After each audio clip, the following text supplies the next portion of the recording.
Hola alumnos, ¿cómo están? Espero que estén muy bien.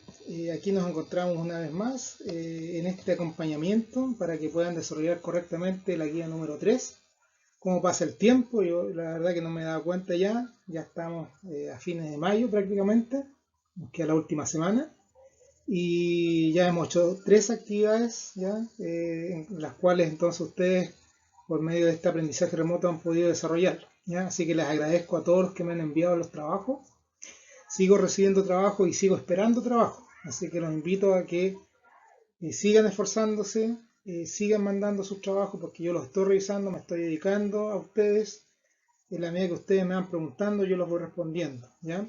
Los que me mandan guías, ¿cierto? Ustedes saben que yo los retroalimento, les digo qué es lo que tienen que ir cambiando, qué mejorar, etcétera, para que tengan un mejor aprendizaje.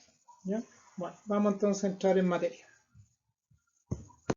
Bueno, como hemos visto en las clases anteriores, tenemos que uno de los postulados de la teoría celular dice que la célula entonces es la unidad básica de todos los seres vivos, ¿ya? Entonces ustedes tienen acá los dos tipos de células, las células procariotas, que ustedes saben que son las del reino Monera, único reino, y acá tienen las otras células que serían animales, las vegetales, las células fúngicas, que vienen de los hongos, y las células tipo protistas. Entonces, todos estos grupos, estos 4 tipos de reinos, estos son 4 reinos, estarían dentro del grupo de las células eucariotas. ¿Ya? Y aquí entonces están los reinos: hongo, protista, vegetal y animal. ¿Ya? Entonces, vemos que existen diferencias entre ellas y las analizamos esto en la clase pasada. Pero finalmente uno puede distinguir 2 tipos o 2 grupos de células propiamente tales. Y aquí entonces vemos los dos representantes grupos, que sería entonces en general la célula procariota y la célula eucariota, ¿ya? Y dentro entonces de los procariotas vemos que son células que, como observamos, no tienen núcleo, carecen de él, y el ADN está disperso en el citoplasma. En cambio, la célula eucariota, el material genético del ADN está encerrado, ¿cierto?, en un núcleo verdadero. ¿Ya? Estas son más pequeñas, más sencillas, más primitivas. Vemos que solo poseen unos organelos que llamamos ribosomas, que serían estas esferitas chiquititas, ¿cierto?, que ustedes ven acá, estas esferas rojas, que serían los ribosomas. En cambio, en el caso de la célula eucariota, presenta gran cantidad de organelos. ¿Ya? Tienen cloroplastos, aparatos de Golgi, centriolos, etcétera, etcétera. ¿Ya? Que es lo que vimos en la clase pasada o las clases pasadas. ¿Ya? Por lo tanto, vemos estos 2 grupos y vemos las diferencias que hay en estos 2 grupos, que es importante mencionar. ¿Ya? Bueno, los procariotas, tenemos entonces que las células procariotas nosotros las podemos identificar porque tienen formas específicas. Como son tan pequeñas, son organismos muy pequeños, tienen formas bien definidas. Por ejemplo, tenemos formas esféricas, como los cocos, de ahí se pueden estos cocos unir, ¿cierto?, y formar estos estreptococos, o de A2, diplococos, ¿ya? Pero siempre van a ser formas esféricas. Si no son formas esféricas, vamos a tener formas más alargadas, y acá entonces le vamos a llamar, ¿cierto?, los bacilos. Los bacilos son formas alargadas. ¿Ya? Estos bacilos también pueden adquirir otras formas, ¿ya?, como los vibriones, ¿ya?, que son, ¿cierto?, como bacilos que están retorcidos, ¿ya?, o más alargados, formando los espirilos. Entonces, un procarionte se puede reconocer porque tienen formas definidas. Y estas son las principales formas, ¿ya?, que tienen los organismos procariontes. Ahora, si nosotros vemos por otro lado la célula eucarionte, vamos a distinguir entonces los grupos animales. Acá tenemos varios ejemplos de células animales, ¿ya? Y vamos a ver que la forma de una célula animal es distinta, es diferente, ¿ya? Las formas son muy variadas. Por ejemplo, un músculo va a tener una forma alargada. Acá tenemos un espermatozoide que va a tener una forma característica con un flagelo. Un glóbulo blanco, ¿cierto?, que es una célula sanguínea, va a tener una forma irregular. Un glóbulo blanco va a tener una forma como especie de dona. Un hepatocito va a tener una forma así como estrellada. La neurona va a ser como va a tener prolongaciones, ¿cierto?, alargadas. Va a tener una estructura como un soma. Entonces, vamos a ver que siempre una célula animal va a tener distintas formas.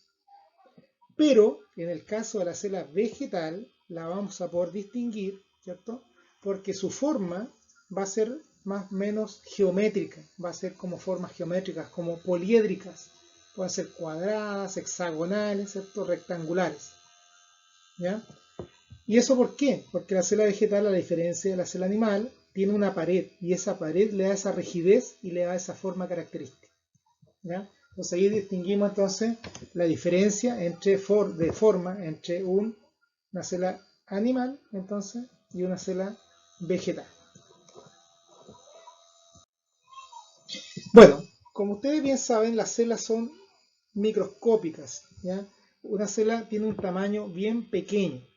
Aquí ustedes pueden ver lo que el ojo humano puede observar. Entonces el ojo humano ve desde 0,1 milímetros, puede ver hasta kilómetros, ¿ya? Entonces ve, ¿cierto?, todo este grupo de estructuras, una persona, un animal, un árbol, etcétera, hasta un huevo de pez. Incluso puede ver cositas más pequeñas. Pero la célula que estaría acá, ya sea animal o vegetal, y si tenemos acá las bacterias, ¿ya?, y los organelos, para poderlo observar nosotros requerimos, ¿cierto?, de algún instrumento, porque esto es visible solamente a la luz de un microscopio. Entonces toda esta línea que está acá es visible gracias al microscopio. Y existe un microscopio que se llama de luz, light, ¿cierto?, y el microscopio electrónico, electron. Entonces el microscopio electrónico ve cosas más chicas que una célula. Puede ver células, ¿cierto?, y puede ver cosas más chicas, hasta incluso moléculas e incluso algunos átomos, ¿ya? Si ustedes ven acá, la célula mide entre una micra, ¿cierto?, hasta aproximadamente 200 o 300 micras. Eso quiere decir que una célula puede ser una parte de 1000 de 1 milímetro, ¿ya? Por lo tanto, son estructuras muy pequeñas y para verla entonces requerimos de instrumentos. Acá entonces nosotros tenemos el microscopio óptico. El microscopio óptico es un instrumento que nos puede mostrar, ¿cierto?, células como este animal que está acá. ¿Y qué observan ustedes acá? Fíjense en detalle. Observamos el núcleo. Ahí está el núcleo, el centro, ¿ya? Observamos la membrana plasmática que está alrededor. Observamos el citoplasma, que es todo el interior que hay en la célula. Y se pueden observar pequeñas estructuras ahí dentro del citoplasma. Entonces observamos orgánulos. Todas estas cositas que hay acá adentro son los organelos. Bueno, acá tenemos un ejemplo de la observación de una célula vegetal. ¿Por qué es vegetal esta? Porque tiene estas formas geométricas que yo le había mencionado anteriormente. ¿Ya? ¿Qué observamos acá? El núcleo, el citoplasma, y observamos una gruesa pared. A diferencia de la membrana que es delgada, acá observamos una pared que es rígida, que da esa forma a la célula. Bueno, y esta última imagen representa, ¿cierto?, al grupo de las bacterias. Y como ustedes se fijan acá, por su forma, estos serían bacilos. Serían bacterias, ¿cierto?, en forma de bacilos. Y que, a diferencia, estas son muy pequeñas, ¿ya? Recuerden que las bacterias son las más pequeñas, son las células más pequeñas que existen. Por lo tanto, mediante un microscopio óptico solamente se ve la forma. No observamos ni núcleo, bueno, no tiene núcleo, pero no se observa en detalle el citoplasma. Bueno, para observar entonces los detalles de las células, tenemos entonces otro instrumento que es el microscopio electrónico. El microscopio electrónico es de mayor tamaño y tiene mayor entonces potencia en cuanto a la observación de células, ¿ya? Entonces acá nosotros vemos, por ejemplo, una célula vegetal, ¿ya? ¿Por qué es vegetal? Por su forma poliédrica, porque observamos detalles como su núcleo, su nucleolo, y fíjense el detalle de los cloroplastos. Acá nosotros observamos distintos cloroplastos que estarían siendo parte de una célula vegetal y además de su gran vacuola, que es esta mancha como blanca que tenemos acá. En el caso de esta célula que sería animal, vemos que está formada por un núcleo, también vemos un nucleolo, e incluso se observa material genético. Esto que está más oscurito sería cromatina, que es material genético, y alrededor en su citoplasma observamos varios organelos, por ejemplo lisosomas, ¿ya?, retículo endoplasmático, incluso los centriolos, que son propiamente tal de la célula animal. Y esta última imagen es un detalle mucho mayor de una bacteria. ¿Por qué bacteria? Por su forma, lo habíamos visto anteriormente, es una forma alargada, ¿ya? Que carece de núcleo, a diferencia de los dos grupos anteriores. Fíjense que acá observamos el material genético disperso en el citoplasma. Por lo tanto, por su forma y la carencia de organelos, ¿ya? Carencia de núcleo y su forma, entonces decimos que es una célula procarionte, una bacteria. ¿Ya? Acá tenemos formas esféricas. Nos estarían diciendo que hay dos tipos de bacterias acá, ¿ya? Tipo coco o tipo bacilo. ¿Ya? Por lo tanto, nosotros distinguimos entonces los distintos tipos o grupos de células gracias a la ayuda de estos instrumentos que nos pueden dar mayores características de los distintos grupos de células. ¿Qué similitudes nosotros vemos y diferencias entre estos tres grupos? Entonces, tenemos el primer grupo que son las bacterias, ¿ya? Y tenemos el segundo grupo que sería las células eucariontes, ¿ya? Procarionte entonces y eucarionte. Fíjense entonces que la similitud es que todas poseen material genético, el ADN. ¿Dónde está el ADN acá? Disperso en el citoplasma, acá está el material genético. No hay núcleo, pero hay material genético. ¿Dónde está el material genético acá? Lo tenemos en los núcleos, tanto de animales como vegetales. ¿Ya? Entonces, toda célula posee material genético. Toda célula, tiene, ¿cierto?, un citoplasma, que es el interior, lo que está dentro. Todo esto que en este caso está de un color, ¿cierto?, más clarito, sería citoplasma, y acá tenemos el citoplasma, el interior, ¿cierto?, donde estaría formado esta estructura, donde tendría gran cantidad de organelos. Entonces, segunda característica, la presencia de citoplasma. La tercera característica es común, ¿ya?, que sería la membrana plasmática. La membrana plasmática es lo que rodea a la célula y le permite entonces separarlo del medio. Acá tenemos membrana plasmática y acá tenemos membrana plasmática. Todas tienen membrana plasmática. Y el tercer elemento que es común para todas sería el ribosoma. Acá tenemos el ribosoma disperso en el citoplasma. Todos esos puntitos son ribosomas. En cambio, el ribosoma en la célula eucarionte, estaría entonces en el retículo endoplásmico. Entonces aquí lo vemos en el retículo.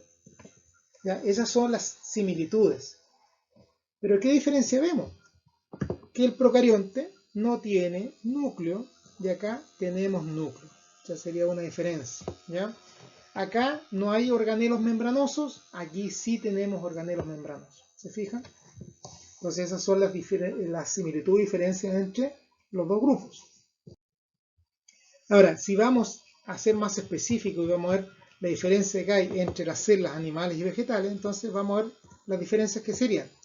La célula animal, entonces, que estaría acá, tendría el centriolo, que lo voy a destacar acá. El centriolo es propio de la célula animal, ¿ya?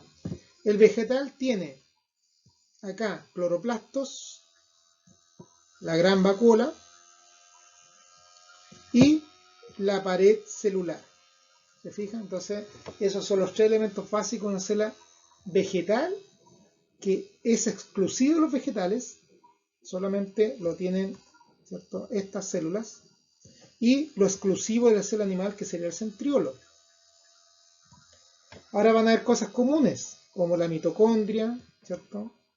Acá tenemos mitocondrias, que es común, acá también hay mitocondrias, retículo, acá también hay retículo, aparato de Golgi, acá está, acá también tiene aparato de Golgi, retículo endoplasmático liso, acá también, ¿ya? Por lo tanto, vamos a ver que hay estructuras que son similares, ¿ya? Pero también hay estructuras que son diferentes, ¿ya? Bueno, eso sería entonces, con eso ustedes pueden ya desarrollar su guía de trabajo número 3, ¿ya? Recuerden entonces que esta guía tienen que desarrollarla cada uno en forma particular, ¿ya?, con ayuda de este video y con algunas ayudas que hay en la misma guía de contenidos. Recuerden entonces enviarme el material antes de la entrega para yo poder revisar, ¿cierto?, qué está bien, qué está mal, qué le faltó, ¿cierto? y todas las consultas respectivas entonces también hacerlas llegar vía correo electrónico, ¿ya?